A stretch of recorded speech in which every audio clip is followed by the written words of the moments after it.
Off top, in 1991, Chris Chelios and other hockey players threatened to beat up the executive director of their Players Association after he got convicted of fraud and embezzlement.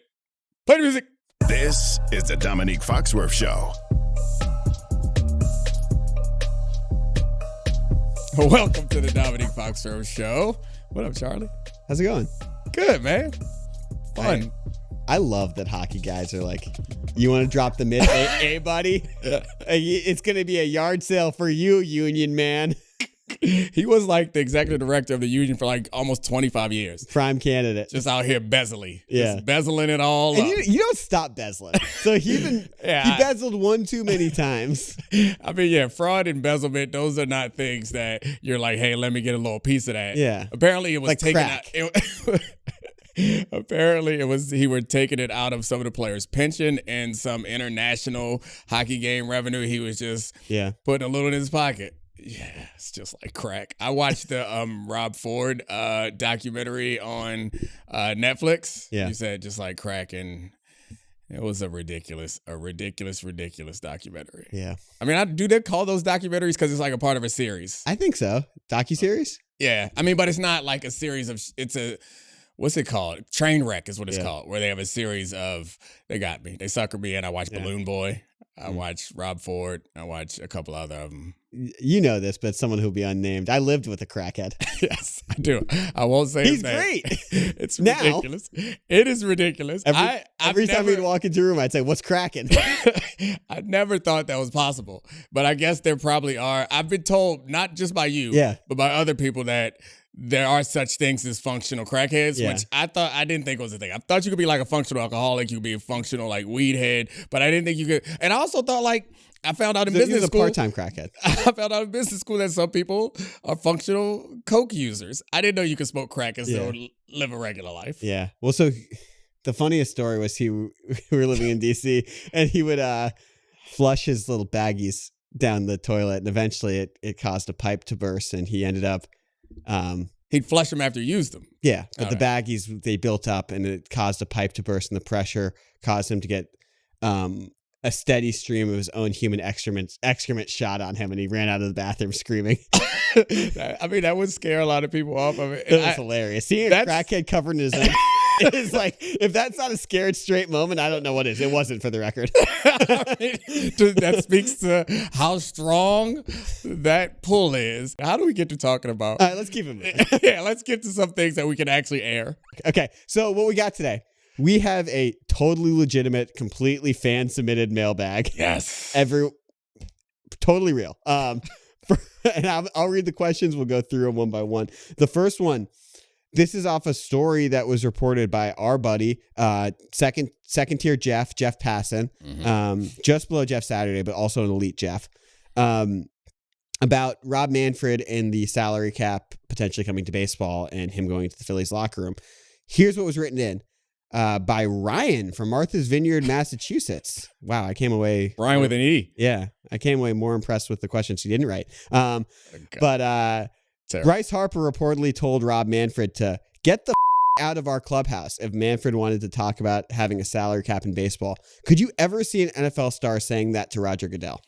Yeah, of course I could. And I don't have you already brought up Jeff Saturday. Mm-hmm. Like, I watched Jeff Saturday say that. Like, I had my own contentious moments with commissioner and owners of teams. Like, I know the perception of the NFLPA and the perception of our players. It's not completely accurate. Like, it's the idea that the players won't stand up to management is kind of fanciful and silly. So was it Tagliabue or Goodell? It was Goodell. And so there were meetings or times when you guys were with him and you and Jeff were like totally willing to be like, Roger, you. Of course. I mean, in spirit, I don't think either of us ever said like actually you to him. Like, that didn't have a purpose, but like, I don't know, like, this players are not that deferential or afraid or whatever, the way that you make it seem, especially on an individual basis. I think it's fair probably to be critical of, absolutely fair to be critical of the union leadership at this moment. But like historically, like this is not an unusual thing. Like this is the same union where they were parked in front of practice facilities fighting the scabs and wielding shotguns. Like it's not a historically soft union that's scared to stand up to anybody. Like it's not any football players that I know, and it's certainly not any football players that are in the league right now. I actually think it's weird because the football players probably have the least leverage of any of the major sports just because of how short the careers are, but also it has changed now in the last decades or so. But there was a point when Roger Goodell had the most contentious relationship with his players, I feel like, of anyone. Right. And compared to the other major sports, like if LeBron James told Adam Silver, get the out of our clubhouse, he'd be like, "Oh, sure, thank you, sir. Can I get you a cappuccino on the way out?" Why you just love picking on my buddy Adam?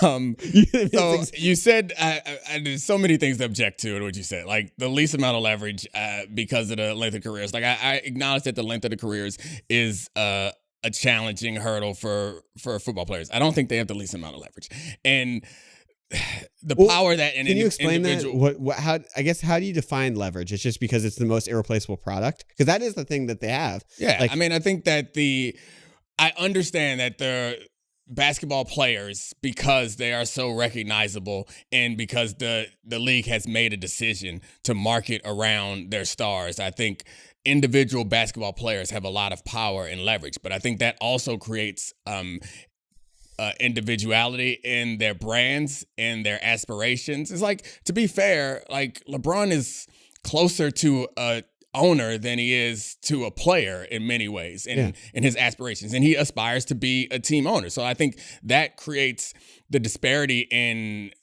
their union that makes it a little bit more challenging than I think that you would have with football players. I think there's a culture amongst football players, in just the interdependence of the game is cultural. And I think there is some like the framework for a very strong union. Like the mindset is not something you have to teach or something you have to learn. Baseball is very individual in its structure, but they have a union that has a history that they perpetuate and they hand down. And they have players who spend a ton of time in the minor leagues and build up. Like, I think that's also part of the reason why their union is strong, is they have older players when they get there. They have players who've gone through some pretty difficult working conditions to get to where they are. So I think that does build a different type of solidarity. But I don't think that the football players are inherently at some greater disadvantage than any other sport. Well, it's interesting because like the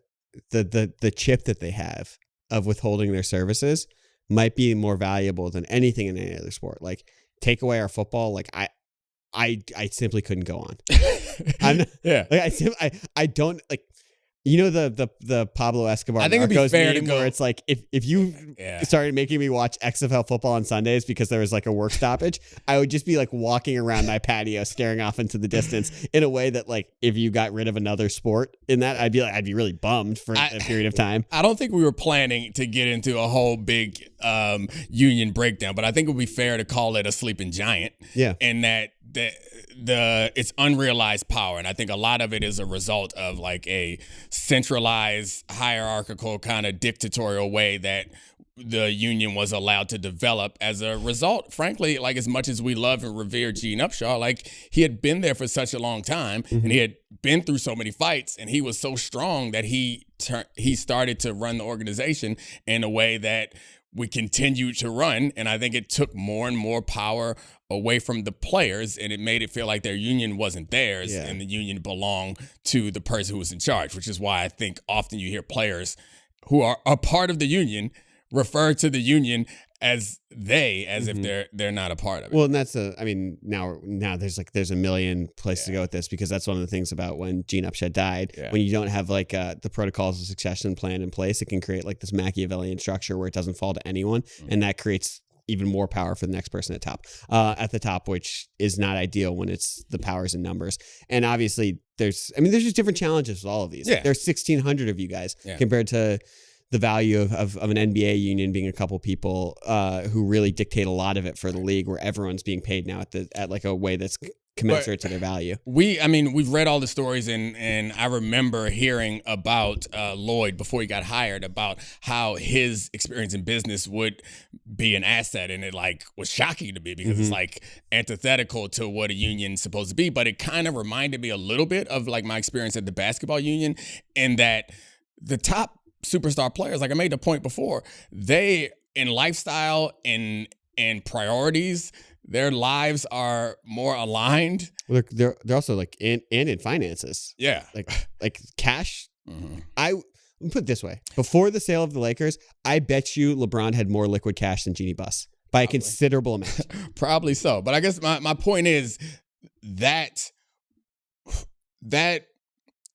disparity in like the players, I think, made it more difficult to organize, because like there's advocacy and there's organizing, and I think the only way for unions to have success is like true organizing, and it's really hard to organize a union when in all actuality the superstars' interests are like really more aligned with that and management, and they also have disproportionate. How did we get here? We're not going to get to the rest that's interesting on the baseball stuff too, because like there might be no bigger gap, because you have guys pre-arbitration who get called up in baseball who were just added to the 40-man who are, getting paid 1,000th of the top guys. By the way, can I just say one thing about Bryce Harper that I think was really underappreciated is, do you remember when he got called up and there were actual questions about him blowing a kiss at a minor league pitcher, his ego, him not being, he got choked by Papelbon in that dugout dispute. And there were questions about maturity and personality. And that was him. He got drafted when he was 17, I believe. Yeah. Maybe he had just turned 18, but he had skipped his last 2 years of high school to play junior college baseball as someone who is like essentially like an overdeveloped man-child. Like that's crazy now. It's like to do that, sending your 16-year-old kid to like go play JUCO ball for 2 years. And what he's turned into now is someone who is like ultimate leader guy. You don't hear anything bad about. He's been like a stud in Philadelphia after he got run out of Washington, D.C. for only winning one MVP and being the favorite for another when he got hurt, and like people Ewing theoried him when they won the World Series. It's just like very cool. I'll tell this briefly. Like the first story I heard about Bryce Harper was when he was 16 and he was playing for the amateur team USA with a bunch of guys I knew, and they had like a welcome team dinner, and like the coach of the team, I can't remember who it was like, hey, everyone drop the ego. You're all college All-Americans. You're all high school All-Americans. And he was the youngest guy there, I think, by 3 or 4 years, but he was obviously an amazing player. And he's like, so everyone go around the room and say like a fact about you, your name and a fact about you. And it's like, I don't know who was on the team, so I'm going to make up a couple names. Like Anthony Randone's probably like, I'm Anthony Randone. I went to Rice. I like playing video games. Goes around all these college All-Americans, gets to Bryce Harper, and he just stands up. He's 16 years old. He hasn't even gone to junior college yet. He stands up and he goes, you guys read Sports Illustrated? So I thought, sits down. And then now it's this guy. This guy 15 years later who's awesome. Yeah, the evolution and the maturity, like it's something that we expect from everybody, but we don't always like extend that to athletes. And sometimes it doesn't work for athletes because you are sheltered. So often the things that would erode the hard edges off of you don't experience because you're so special. You're everybody's special boy, and they don't put you in those situations. But it's cool to see him turn into this person. And he's not one who has to worry about what's happening with the future, but that's an understanding of the legacy, understanding of the sacrifice and your commitment to the guys around you. And if they do end up with some sort of work stoppage, the funny thing is you could argue that maybe it wouldn't impact him, but people with the big contracts are actually the ones who probably would get hurt the most from a work stoppage. I also think it's like he's chasing 500 home runs now and doing it in the clean way. And he's like he's probably gonna be a Hall of Famer, but that's something that would like lock it in, and he could lose the year that like his last prime year to get there. Yeah, and I don't think it's lame for him to consider that, being like, hey, like this is really important to me. I've spent the last 15 years chasing this total. That's the challenge. That's the challenge of union organizing. Yeah. There's so many other like super highly motivated people with other things that are more important to them. Getting them to understand and all be on the same page and recognize that what's in front of them is more important and more valuable is a hard thing to do. Especially when, those especially when you're out here bezeling. Yeah. Can't be bezeling. Can't stop bezeling. Alan Eagleson. All right, next question is from Reggie from San Diego, California. Reggie. What up, Reg? Okay, 3-time All-Star Emmanuel Clase, third in Cy Young voting last year, is under gambling investigation now by MLB. Earlier in the summer, Malik Beasley and Terry Rozier were investigated by the NBA.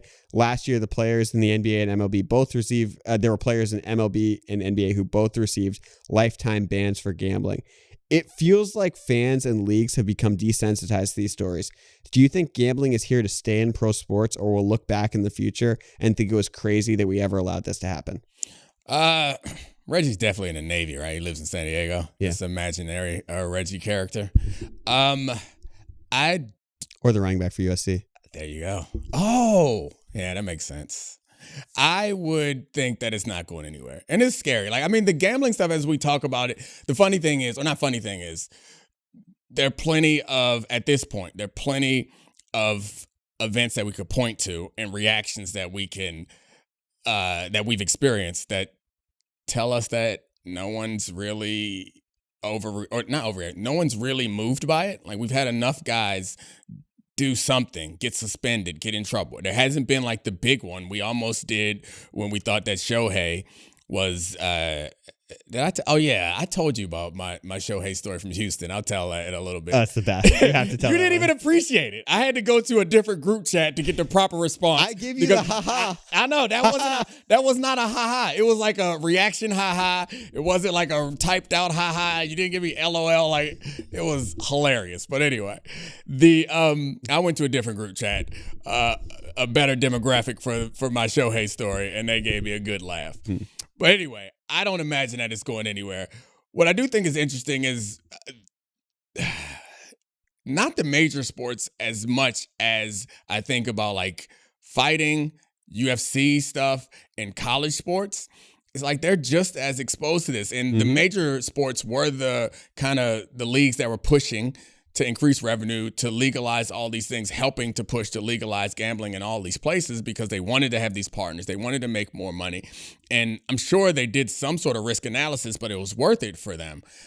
Because, I mean, up until that point, I remember I told you this story before where we were in, we had some meeting when I was on the executive committee, we had some meeting about ending or trying to get improved Pro Bowl participation. Yeah. And I was making the point that, like, nobody wants to go to Hawaii after they've been already. I was not a Pro Bowl player, but I was thinking, like, hey, let's move it to Vegas. It's a place where guys would like to go, and you probably get more participation that way. Roger Goodell was like, reacted to that like it was the most outrageous thing. Now they got a team in Vegas. So, like, the distance that they traveled was shocking to me in a short period of time. It's always motivated by money, which is fine, but I think we all understand, and we don't want to do slippery slope conversation, but we understand that these leagues, what makes them special is that they have some belief that the games are decided in a fair and honest way.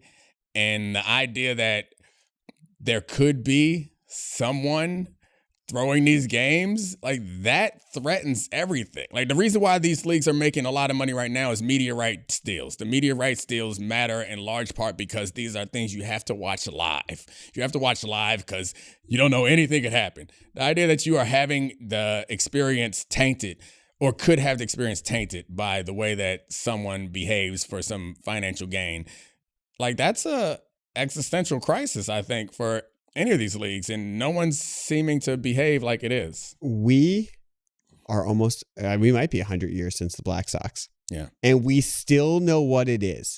Because if there is someone who throws a major one of these things, it changes the integrity of the sport forever. Once you lose your records, the value of the win and loss, and it's known for sure, it's really hard to get that toothpaste back in the tube. Do I think gambling is here to stay? Yes. We are all bought and paid for, and it worked. They didn't just, like, the gambling companies and legal stuff. It's not just the leagues and the players who are benefiting. It's the media. It's everyone who's talking about it. It's the fans who have another way to have a competitive outlet through daily fantasy sports and prop betting and buying lines. Like, we're all experientially or financially bought by this in a way that's like, look, we're not better than it. Yeah. None of us are. I'm not like doing the holier than thou thing. I'm just like, the realistic fact of it is that the benefit of it has been so extreme, and until there is a Joe Jackson, a Pete Rose, a Connie Hawkins who is like thrown out of one of these leagues for life, for doing something that really affects the way that people view the sport. I don't think that any of these leagues or teams or networks are going to decouple from their partners who have made their pockets lined in a time where we thought sports media was going in a different direction. We thought the leagues were going to be consumed in different ways. And you know what's kept flowing? The money. You know what's been a huge part of it? Sports gambling. Yeah. And it's like that's just like the fact of it. The basic economics of it is it's floating an industry that we all care about. And that's also tied to the media rights thing. It's like people are more likely to watch games that they're gambling on, and then people are more likely to like enjoy the experience if they're involved in that. So there's two other avenues of this conversation that I think are worth exploring. And one is the impact, not the gambling impact, but the impact of people gambling on the players is one thing that we haven't talked much about.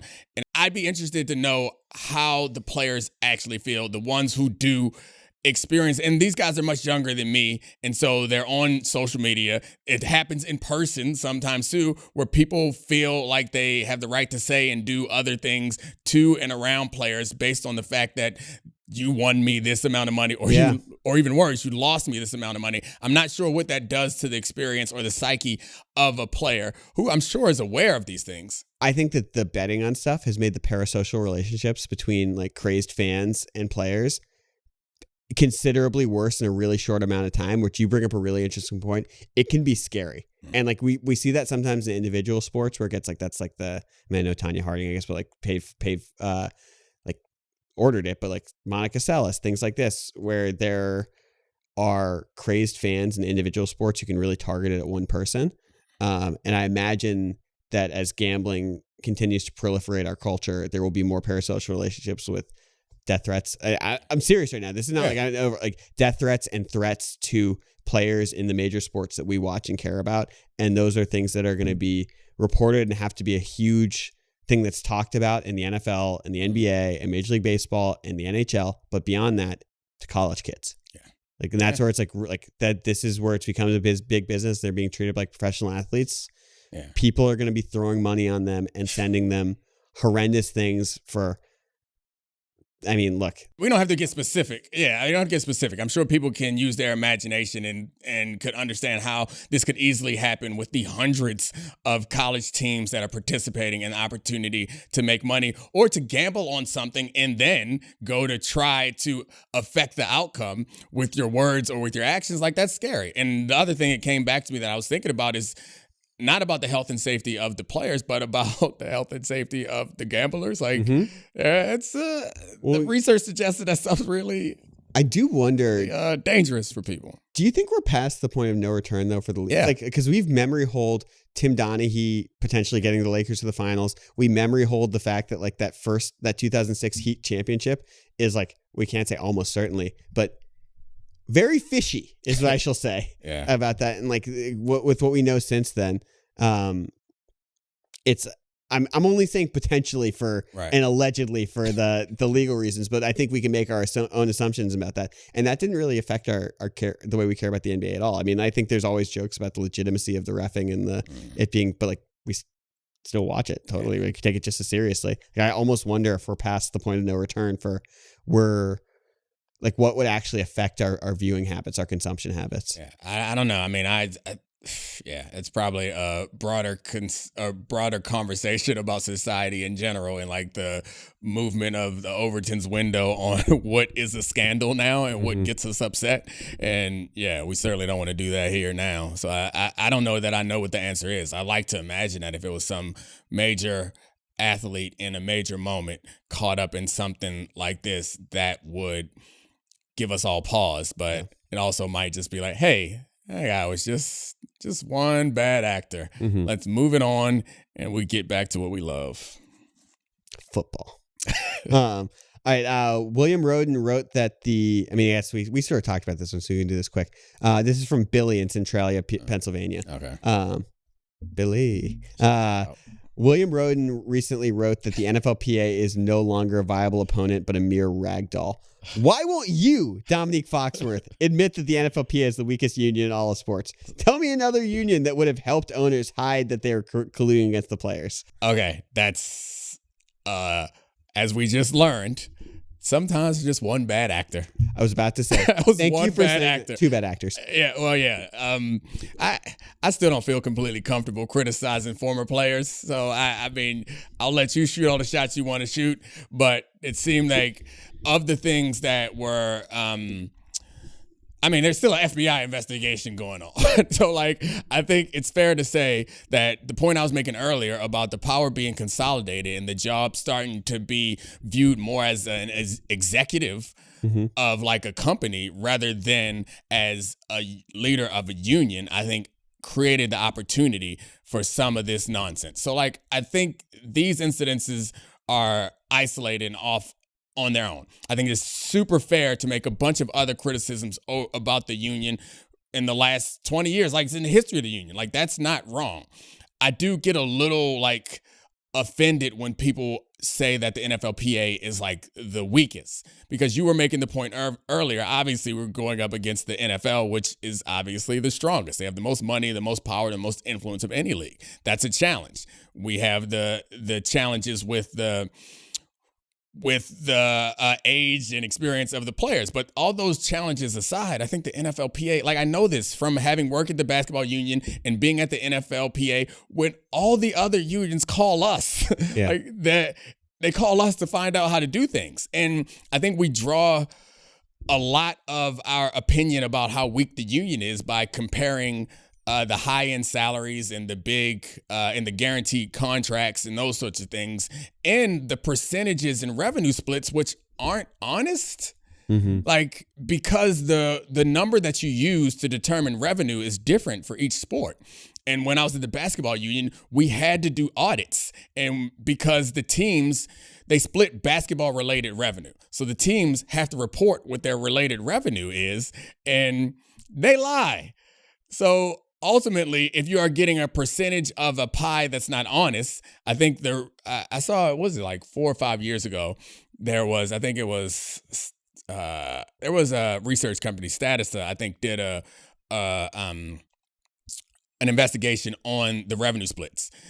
The NFL players from the public data were actually getting the highest percentage of overall revenue than anybody else. In baseball, the people who we assume have the strongest union and get the biggest contracts, they actually got the smallest percentage of revenue of any of the major sports. So I think a lot of this is just misconception, because you see these $700 million deals, which, I would love for that to be in football also. But it's just guaranteed money. Yeah, and it's guaranteed money. Yeah, I would love, but I guess it just, to me, feels unfair based on the evidence that we have to say that the NFLPA is the weakest union. And I sound stupid saying that right now, where the NFLPA is without an executive director. No, and like, but this is one of the things that, like, I feel like a broken record, because we've now talked about the NFLPA like 3 times on three separate shows. Yeah. And like, is the biggest regret I had about the first one, which is criticizing that there aren't, like, the vast 99.9% of the people who are working in the NFLPA are awesome, and they're doing it. Like, a lot of these people are lawyers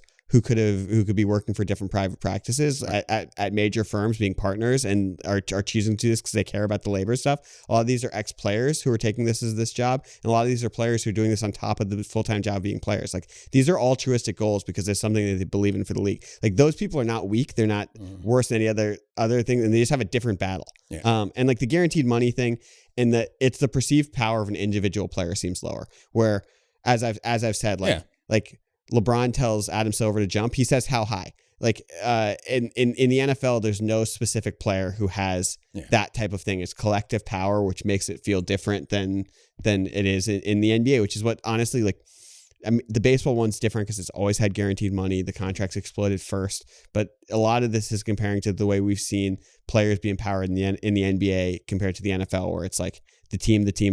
Right. Like, we're watching on Sundays. Yeah. I think you're right. There is some like bleed into the way that we view the union based on the power of individual players and the power that players are willing to exercise. Because I imagine Mahomes could pull off some of the things that LeBron is doing if he wanted to, but it's like not really football. It just doesn't feel like a football, culturally dissonant, culturally football thing. But I don't know, like the having a revenue generating arm is something that the NFLPA did first and then helped the other unions do similar things so that you could generate a war chest. Like I could go through a laundry list of things that the PA has done that was innovative for other unions. So I don't know. That does kind of offend me, but it's fine. Call it what you want. No, that's not me. That's from Billy. Oh, damn you, Billy.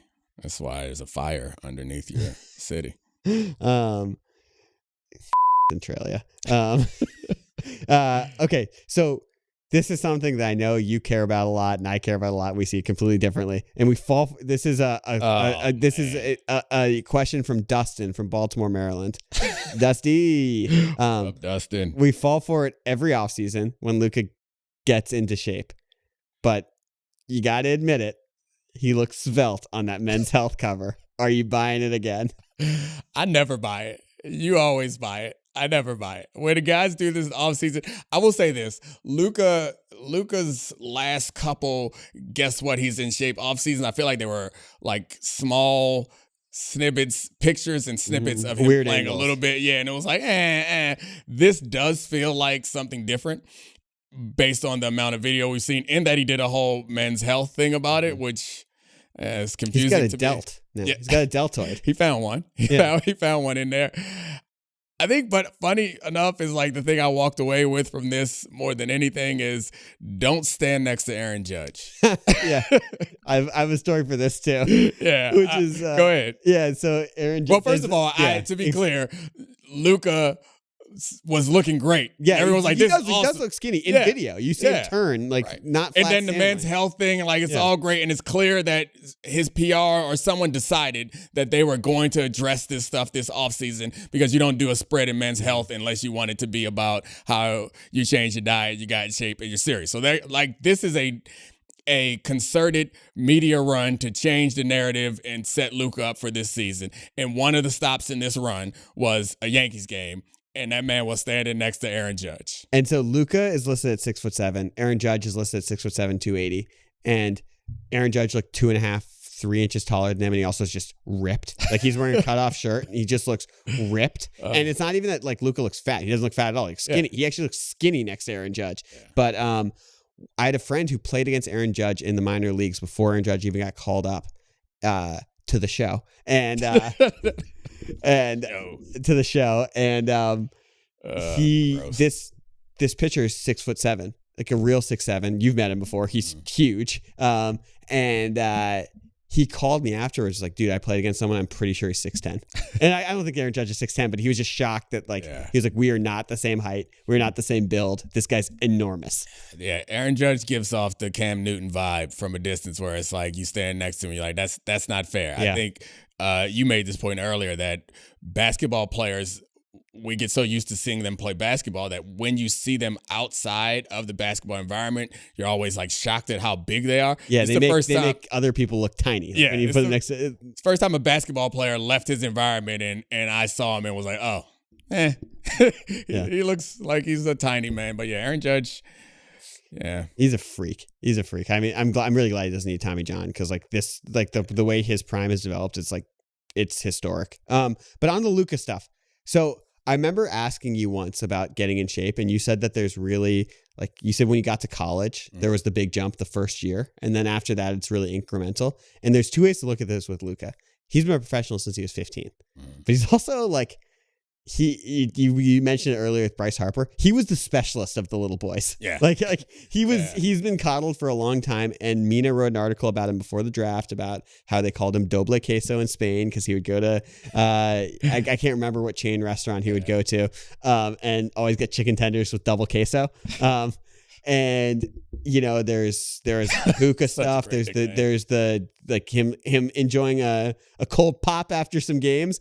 And the article that they said is that he has completely changed his diet. He's gotten rid of sugar, considerable amounts of alcohol, and he's exercising twice a day for the first time in his life.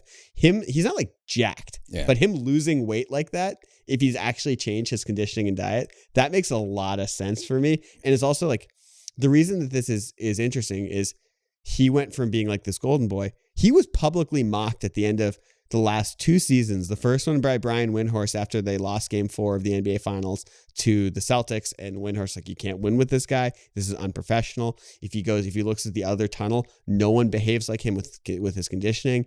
And then Nico Harrison and the Mavs, outed him for not taking it seriously enough and taking a huge gallon of sweet tea. Again, these are real reported details. And then, the way the Lakers season ended, he actually just wasn't in good enough shape for the first time. So him being someone who for the first time is engaging in a serious strength and conditioning program because he has to if he wants to be what he was before. To me, that's actually the type of person who would have a body change. Yeah, I mean, I roll my eyes at that stuff all the time because, like, it's as if you weren't working hard in the past. And obviously, he works hard on his skills. Right. You don't get that skilled without. Right. And most of the time, that's insane because most players are working really hard and there has to be a story to tell. So then you fill in the blanks with all this off season, how you change everything. It's like super rare. Like your body type is your body type. And normally in college somewhere or early in your career, you learn how you kind of maximize it. And there are little tweaks here that are normally minor and like undetectable to most people. But does not mean that there aren't aberrations. Yeah. And like Luka, obviously looking at him, you could see that there were things that could be done. And there are sometimes some guys just build as their build. Yeah. No matter how much they work out, they're going to be the same size. But I think the fact that there was ongoing, repeated stories about it, there was evidence of it in important situations, and then the public, like, no one likes public shame, but it has a place. Yeah. It has a place. Like being traded and kind of embarrassed. Like I think that it's a wake-up call to the point I was making earlier. Some of these like special little boys are coddled and protected all the way to the time when they get to the top of their sport. And sometimes you need a little roughing up. And he got a little roughing up. It's Logan Roy to Kendall Roy. Like, you got to be a killer to be my number one boy. I mean, like, look, do you remember Lendale White when he lost all that weight that offseason? And they were like, what'd you do? And he's like, stop drinking Patron. And he's like, that was it. Didn't change anything else. Like, I appreciate that. That's about right. Yeah. It's just funny with someone like Luka. It's just very believable the way he's saying he got in shape. That's sometimes it raises the alarm bells. You put on 15 pounds of muscle in 3 months. That's suspicious. Yeah, you've been in the league for 8 years, and now all of a sudden you're vegan, and now you got jacked. The piss man is coming for you, sir. That's a whole food, plant-based 40-inch vertical leap. Okay. Pliability. Yeah. Piss man is coming. I'm doing more stretching now. That is why suddenly I am a 1/10 of a second faster. Ooh, yeah. You know what's better than like plyometric training? Bands. Get out of here. That's how you change your whole body composition. But yeah, no, I mean this one actually makes sense. I also, like, for the record, with how skilled he is, I know that people see the highlight tapes that go viral every once in a while of him early in his career when he wasn't quite as skilled and deliberate as he is now, but his body composition was different and he was able to finish at the rim in different ways. And like, if Luka is in really tier 1 shape, there's no reason why he can't be considerably better this year if he matches his skill with conditioning and a little bit more athleticism. I mean, considerably means like what? But like 2 years ago, he averaged 33.5 points a game and he was not in great shape. I'm going to go the other way. I think that he's going to miss that fat. He's not going to be able to use his body to the advantage that he used to. There we go. Well, he also might be able to actually guard people. Nah, still not guarding anybody. I don't know. Like, some of these basketball players are so smart. Like, if you're in shape and you can be in the right place, like we see that all the time, even if they're not like the ultra explosive athletes. Like, so much of team defense in basketball is knowing where the other person is going to be, and like he should get that. Don't get me wrong. I'm not saying that he's not capable. Yeah. I'm saying he wasn't capable last year. Oh, okay. I actually don't think he was. Okay, yeah. I'm sure he's capable of being in the right place at the right time now with his new body, but maybe in the playoffs he'll play some defense. Yeah. Guys who have that much workload on offense normally. Yeah. I mean, this is just like I know the people have like the odds have already changed from these photos, which is stupid. The MVP odds changing is stupid for this because we also see NBA players where they look good in street clothes and they show up in the tank top. You look the same. I don't think that's going to be the case here, but he's plus 700 to win the MVP. And it's like he's in his absolute prime. He's been a top 5 MVP voter several times, vote recipient several times in the past. Never forget James Harden wore a fat suit. Yeah. That was great. That was the best. Hilarious. That was the best. He just showed up looking incredible 2 weeks later in Brooklyn. That was amazing. I mean, like, I honestly, like, going through all the James Harden's done. He's the funniest person in professional sports. He's so funny. It's just like an incredible deadpan comedian. Yeah. It's like, it's just it's clear that he knows that some of this hilarious. Yeah. And he just does it. And then he does it like The look away. Yeah. And you would expect a character like that to like play it up and go to the media afterwards. He's just like, nope, I'm a deadpan. I just imagine he cracks up at home with his friends like, I got him. I mean, you have to be. You can't take it seriously when your jersey is retired at a strip club. Oh man, you think him and Lloyd ran into each other at Magic City? I don't know. I don't think James Harden was going back and forth to the ATM like Lloyd was. I think he came. I think he came prepared. He was probably in a different room. Yeah, the James Harden room. But Lloyd, he's worth a lot of money. Yeah, just I just don't think he's as experienced at the game as James Harden. Like, I'm pretty sure you're wrong. Oh yeah. Oh, damn. Maybe he's not as good. He's not as gifted. He's not as gifted of a scorer. He's a hustle man. It goes back a long way. Man. It's so funny. That different, like he's a natural scorer in there. James Harden is natural. Oh yeah. It comes to him from any point on the floor, and some people got to work to get open. He's a guy that got to work to get open. That's the best. Oh man. God, I would love like a James Harden 30 for 30 just on everything. I mean, there's also like, every occasion. You remember, let me repeat, Daryl Morey is a liar. That's one of the great press conferences of all time. It is so great. It wasn't a press conference. Oh, sorry. It was a camp in China. They didn't even know what he was saying. James Harden is a legendary comedian. He should go in the Comedy Hall of Fame right along with the Basketball Hall of Fame. I mean, one of the best deadpans is when he got traded from Brooklyn. He's like, I didn't sign up for any of this crazy. It's amazing. I would, yeah. If he feels like an old school player in that we don't actually know him that well. Yeah. And like he only exposes like these parts of him. Like he clearly is a comedian. Oh no, he's definitely funny. Like he's legitimately funny. He's lighting up the group chat. Yeah. Oh yeah. Okay, so the next one is from Alfredo from Salt Lake City, Utah. Oh, Alfredo. Delicious. Makes me think of Godfather. Really? Fredo. Yeah. Yeah. And you said Lake. You think of Fredo and Lake. I think that's Monday, those together. Tuesday, Wednesday, Monday. Nah, I mean that's when Michael shot him and dumped him in the lake. Yeah. Spoiler alert. I was thinking of the Lake Como part of it. Anyway. Spoiler alert. Multiple Godfather lakes. Which QBs are in a make or break season this year? We can do this one fast. Yeah, let's do this one fast because to be fair, I'm proud of us. We are in this period of like relatively difficult content time, and we ain't having to do a lot of this type of stuff. I'm fine with it. No judgment. It's good with it. But like I'm proud of us for not having to do a bunch of this stuff. So squeeze a little bit of it in because a little bit of it is fun. Yeah. I don't want to make a lot of it though. Can I give my honest answer first? Yeah, give me the honest answer. Everyone except for Patrick Mahomes, Joe Burrow, Lamar Jackson, and Josh Allen. And I'm not saying like make or break and that they're going to be out of the league or stuff, but like those are to me and like maybe you could throw in Cam Ward because he's a rookie, but even that's like rookies can be make or break too. But like everyone else, it's so year to year of how we perceive them. Like I'm a huge Commanders fan. I don't think this is going to happen. I've been like sort of drooling over deep ball highlights from the first days of training camp with Jaden Daniels. But if he had a year where he regressed in his second year, our perception of him would change. That's not make or break in the sense that he's not going to be a starting quarterback or franchise quarterback at his $300 million contract.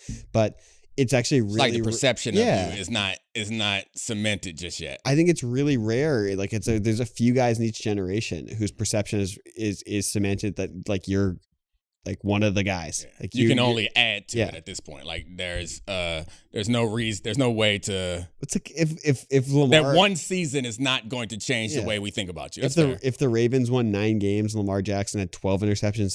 How many did he have last year? 3. Like, but I'm saying like if he had like a slightly down year. I was looking at some numbers a couple of days ago and I forgot. I think the Bills only had 8 turnovers the whole regular season.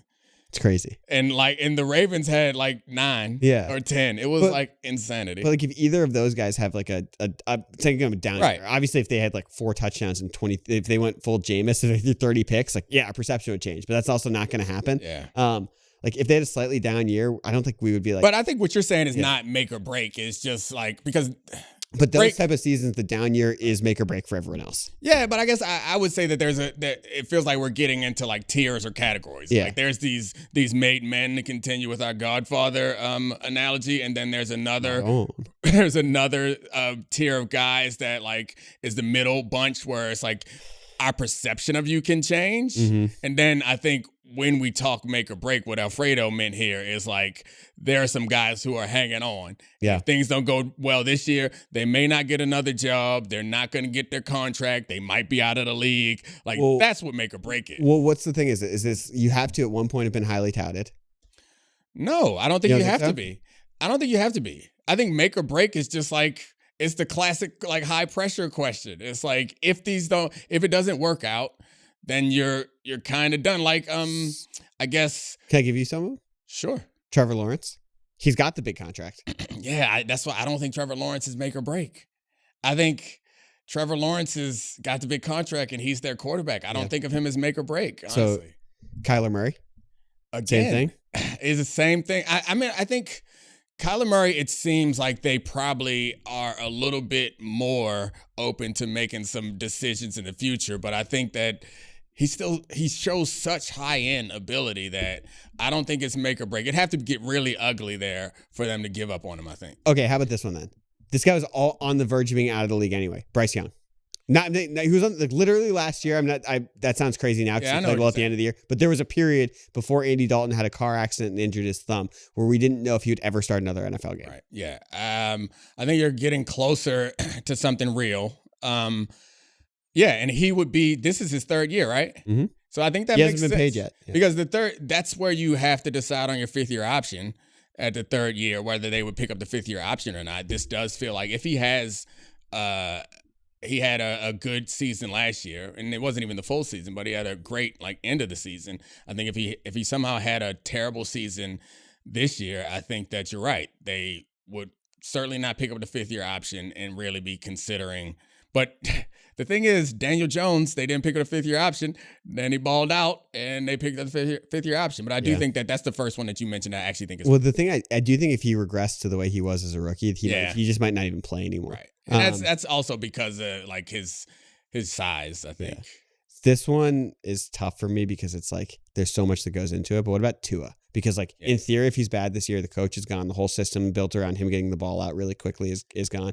And like I know he has a contract, but like, would you be shocked if this was make or break for him? I think that again, I think he's shown enough. The outs after next year for his contract. Yeah, so I think that's the thing that makes me is that it's connected to the coach and the general manager. I think that this is kind of a make or break season for this core. And I think a new coach is not going to want to commit to Tua. A new general manager is not, they're going to want their own guy. So I think this is where the rubber is starting to meet the road. And I think you're actually hitting make or break. I think if they have a good season and Tua has a mediocre season, I think he's fine. If Tua has a good season and they have a bad season and they fire the coach, I think that it probably does get a little hairy for him down there. And then, of course, if everything's bad, everybody's gone. And Tua, I don't think it's shown enough that the next coach, it's not a situation where like the next coach is going to be excited to come in and build around him. I agree. And one thing, I have one more. And it's definitely not make or break, but it might be like first crack, little fracture in it. Because is it fair to include Caleb Williams in this list? He's playing on easy mode. They gave him the roster, the coach that he wants. Everything's built around him. He was hyped up to be an Aaron Rodgers, Mahomes type of player. And if when everything is built around him, if he's bad this year in a second year, is that the beginning of a make or break? I mean, I think so. I think back-to-back seasons, and particularly this season where they put together a bunch of the things, fix the issues that they had before. They have an offensive guy that people have a lot of respect for, and Ben Johnson. I do think that creates some sort of crack, but he'll still get another year. They'll give him another year. That's like, it won't be completely broken, but they'll give him one last year. It'll be the third year, and that will become like all or nothing. I mean, honestly, I think if everything even went as worse as possible, I think he'd still get another starting job with another team. Oh, absolutely. Yeah, I mean, I think that's the quarterback is so hard to find. Like almost all of these guys, unless they're at a certain age, will get another chance eventually. Like Daniel Jones. Yeah. He's getting another chance, it seems like. Well, Daniel Jones. And I feel like remember when RG3 went to Cleveland and he got the starting. I mean, got hurt, but there's like a highly touted prospect who showed flashes. And Sam Darnold just got paid. Baker Mayfield, all these guys. That's the thing. That's why it's hard with the make or break thing. It's like, maybe it's make or break in this location. And I mean, the Baker one. I mean, it's one of the most fascinating ones because it's really tied to that injury. It's not that he's great, but the year that he was injured really is the outlier year more than anything now.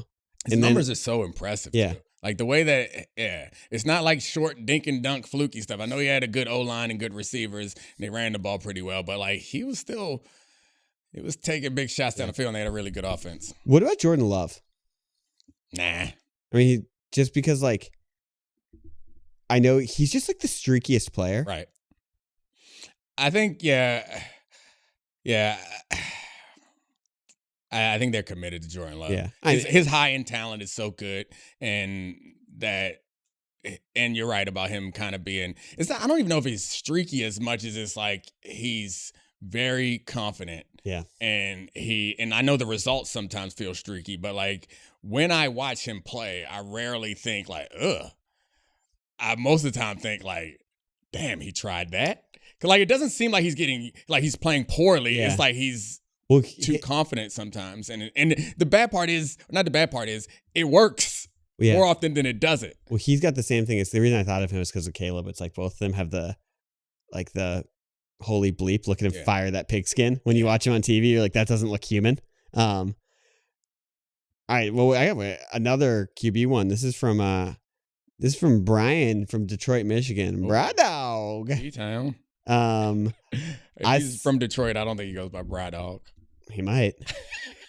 Actually, I know for a fact that he doesn't like when you call him Bra Dog. Well, I saw Bra Dog from Detroit, Michigan. Bra Dog. The dog.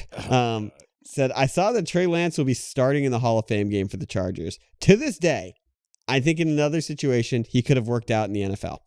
Are there any QBs who busted that you think could have or should have been good? All of them. Not all of them. Some of them just suck. I think Trey Lance, because he came from a lower level of football, you could make a legitimate argument that maybe he shouldn't have gotten as drafted as highly as he did, and it was like the COVID thing. So like I think there are extenuating circumstances that could cause you to think that maybe he shouldn't have, or maybe he didn't belong where he got drafted. But it doesn't change the fact that he still was big, strong, and had an incredible arm. And I think fast. Yeah, and fast. Like I think the tools are there. That's the thing is we've seen, I don't think guys get drafted super high because people view them as like some sort of crapshoot. Like what they have is an ability to do some things that make you think that they can be your franchise quarterback. The fact that it doesn't work out, like it can be some on them, but I think so often it's not. So you think, imagine if Lance had gone 2 to the Jets and it's tough because he went to San Francisco. Yeah, and so he's the one. But I'm saying from that draft, if Zach Wilson had gone 3, he had he's a great athlete, elastic arm, but was skinny and clearly not mentally prepared for that type of situation. Is that in that list too? Because there's some really bad quarterbacks that go at the top, but guys don't even look close. Right. But the problem with me jumping out and saying that is we so rarely, and the funny thing is we so rarely say this guy is not good enough. Mm-hmm. We always see that they have the ability. The funny thing is, if Anthony Richardson had been drafted by the Eagles instead of the Lions, and he had been groomed to be in the Colts, not the Lions. Sorry, had been drafted by the Eagles, not the Colts. Right. Yeah. I think or the Lions and not the Colts. Right. Those are the two teams rumored to him before the Colts took him. Dude, I know how crazy it sounds for me to say, but I do think that the game is so interdependent, as we said, and the play is so context dependent. And I've made the point a number of times that the best quarterbacks in the league now are guys most often who landed in good situations. I think the situation decides so much more about the player than we're willing to admit. And sometimes there are special guys that just transcend the system. I think there's both. I think there are special guys. Yeah, of course That's there a non-answer. You know, absolutes are for children and idiots. I would not say absolutely anything, but there are outliers on both sides, that there are some guys who would fail no matter wherever they went. And there are some guys who are going to succeed no matter wherever they go. But those are the far end of the distribution. By and large, I think most of those guys, their situation really determines how good they turn out. And honestly, it's so funny. When I think about the extremes of that, I think of Ryan Leaf and Peyton Manning are from the same draft, where it's like, I think Peyton Manning was the revolution. Like, I think he is like the father of modern day. I mean, it was an era of quarterback play. He was, and not because now it's changed a little bit because Peyton Manning. But I think he's the father of analytics, of throwing that we realize how valuable an offense like that is. To me, it's like you could go to Bill Walsh or Dan Marino. But like, to me, it's like Peyton changed it with fantasy football. No, I think that he certainly moved it forward and understanding that passing wasn't only for like big chunks and coach on the field mentality is something that he certainly helped to develop. But we're at a different era now where you got to do that and be a super athlete. And also, like, you need to go fast. That's be that college, like, go through the three plays you have fast. What are these option routes? Not find the mismatch. Boom. But I mean, like, to me, it's like, you could put him anywhere. I think it would have worked out. I know he had Marshall Faulk and Marvin Harrison really early in his career, and then Edgerrin James. Right. But like, to me, like, he was going to figure it out. And then Ryan Leaf had all the physical talent. And I think everything we know since, like, he was not going to figure it out. But yeah, for the most part, like, the difference is the situation for a lot of these people. The last one is Jalen Hurts has a new Sprite commercial that mentions pretty privilege. Are you mad they didn't name check you? This is from Charlie from Washington, D.C. I mean, I would have done the commercial. Give me a couple bucks. I mean, that would have been awesome. That would have been pretty cool. That would have been awesome. It's funny because, like, when it first happened, it was like became a much bigger deal than it should have been. And like we've talked about it before, like it was a joke. Yeah. That for whatever reason, the internet took more seriously. And like the only thing that I cared about was that I got the message to Jalen that like, this isn't serious, which I did. And it seems clear like he does not take it seriously and it's fun. So yeah, maybe we made him a little bit of money. Yeah. Maybe Sprite bumped that money up because they could use this in a commercial. Probably not. They could have slipped me a couple bucks though. Yeah, definitely. One day, maybe dream guest for the show. I know he doesn't do much media. 5 minutes with Jalen Hurts would be so fun on this show at any point. I would be smitten. I may not be able to talk. I would ask him so many like questions that you would be like annoyed by. I'd be like, I'd just immediately go through Alabama, then Oklahoma, all these silly things. When he cut the dreads, it was over for us in these streets. Yeah. The dreads were nice, but he cut them, and then just nobody else could compete. Yeah. I do know, though. I never thought I could compete. I'm going to be in Steph Curry's documentary because I did the 0 titles, and that he went and won a title and then made fun of me in the post-championship press conference. So I'm in that one. I'm clearly going to be in the Jalen Hurts documentary too because I'm in the commercial. It's a storyline that's going to continue to go. I'll be in the Jalen Hurts 20 for 20 or 30 for 30. Why did I get 20? I need to go to sleep. And who else? That's it? That's it for now, but like, is there one that we want to lock in on? You might actually end up in the Durant documentary being like, this guy was the best player on the Warriors. God. So yeah, no. It'll be like the battling talking heads, where it's gonna flip through clips of someone being like it's gonna be like Stu Gatz being like Kevin Durant has 0 rings, and you being like Kevin Durant's the best player I've ever seen, and then like it'll go back and forth. You might end up in that one. I don't think. I mean, those aren't fun. I got to figure out which other negative documentaries I'm going to get in, or be like, it's only fun if you're the opposition. If they set you up to like dunk on you, that's the only fun part. So you might be producing a documentary. Yeah, I won't be in the Dak documentary because I've been too defensive of it. That's not fun. Yeah, it's fun to say documentary. But is there someone we should pick out to get into a future documentary that's gonna like?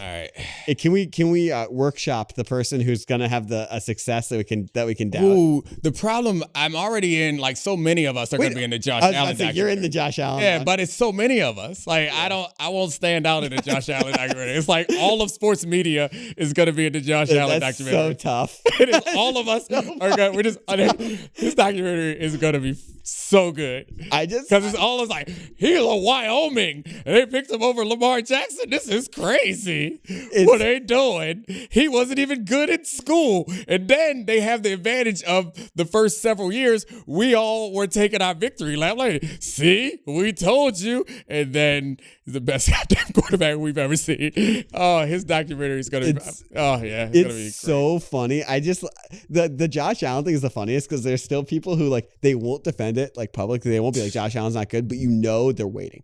They're waiting for the fall off, or also like they're delighted by like Dalton Kincaid dropping that pass in the postseason last year because it lets them like have some argument where it's like, people like, let it go, buddies. You lost. Take that L. The funny thing is, like, I don't know why I get annoyed when you are not allowed to move. Mm-hmm.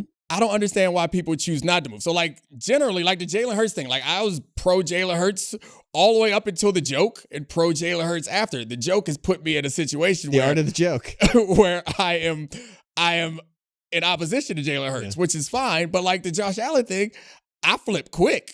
As soon as I saw it, I was like, oh, no. Now I want him to be great. Like, he is great. Now I want him to win and have success. I don't understand. What is the point in being like, I was right? Like, you could be right now. You don't have to wait to be right later. Because there's a epidemic of football gatekeeping that's because the information is so much harder to digest than other sports. Like, you can't really do that. Like, we've gotten past the blog boys of basketball. Like, everyone knows. We've gotten past that in baseball too. Like, we all know 3 true outcomes. We all know the analytics of this. In football, you have all these people who are like, I get EPA. I know True Media. I watch all 22. You just don't get it. I'll tell you who's actually good, and I'll tell you the context surrounding it. And so for those people who claim to be the only ball knowers and the gatekeeping experts, for them to be so wrong is that's like, I guess you're saying that it's not a conscious decision, is that they believe that they're still right. I think it's just like, it's a fracture of their football bravado, which is largely imposter syndrome. Oh, that makes sense. So that's why I, as a former player, am completely comfortable saying, that boy, nice, I was wrong. My football identity is not constructed around like of my always ability, being right. Yeah. My ability to analyze and predict. Sometimes I'm wrong. Yeah. And like, of course, football's the hardest sport to predict. I never told there was something I promised that I didn't tell. Oh, it's the Shohei Ohtani story. Okay, all right, we'll close out on this. First of all, thank you, Charlie. Thanks to all the great producers. Podville, I love you. So I'm in Houston visiting my brother, and we're walking past the Astros Stadium as the game is about to start, and he was saying how he doesn't keep up with baseball at all. He's like, back in the day, I could have named a bunch of baseball players. He said, I couldn't even name 4 baseball players. So then he's butchering the name of like current baseball players. And then he gets to Shohei Ohtani. And he's a couple years older than me. He's an old black uncle at this point. And instead of saying Shohei Ohtani, he says, O'Shea Ashanti. And I bust out laughing because it is the oldest black man thing that you could ever come up with is Ice Cube and Ashanti is the name of the Japanese phenom. I loved it. It made me happy. Then I sent it to the show group chat, and it just felt like a fart. I know. I ha-ha'd it. Ha-ha. Like, no, that required more ha-ha than that. And then you said then I leaned into the art of the joke because you were like, I didn't get good enough reactions, and I couldn't give you good enough reaction. And I said, keep doing what you're doing, young blood. That's all you wanted. You just wanted to go ahead and make sure your joke got final chuckles. All right. Go ride my bike home now in 100-degree weather. What? I think you just nailed it. I wanted to get my last joke off. Bum. Bye. This is the Domonique Foxworth Show.